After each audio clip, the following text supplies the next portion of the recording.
Today we are going to be talking about A Tale Dark and Grim by Adam Gidwitz.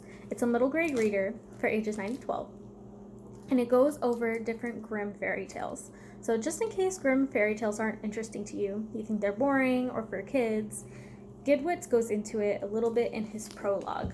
Let's go ahead and read. Once upon a time, fairy tales were awesome. I know, you don't believe me. I don't blame you. A little while ago, I wouldn't have believed it myself. A little girl in red caps skipping around the forest? Awesome? I don't think so. But then I started to read them, the real Grimm ones. Very few little girls in red caps in those.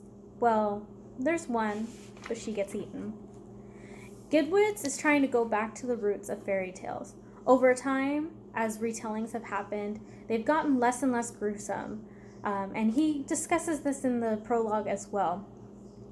He warns the reader, before I go on, a word of warning. Grimm's stories, the ones that weren't changed for little kids, are violent and bloody. And what you're going to hear now, the one true tale in the tales of Grimm, is as violent and bloody as you can imagine. Really. So if such things bother you, you should probably stop right now. You see, the land of Grimm can be a harrowing place, but it is worth exploring. For in life, it is in the darkest zones one finds the brightest beauty and the most luminous wisdom. And of course, the most blood. I love this book. I love this series. I've always been a big fan of dark comedy ever since I was a kid, ever since I was in middle grade.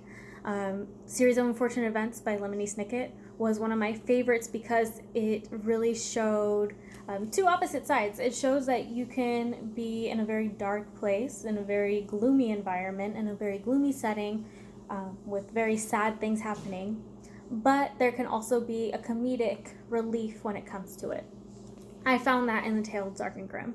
I also love fairy tales, so it was a win-win for me. And if you're interested in it, if you love the book, there's also a series that he has written. So there's a second and third book, and you should feel free to check those out too. So if you're into something kind of spooky, scary, funny, this is the right book for you. Thanks.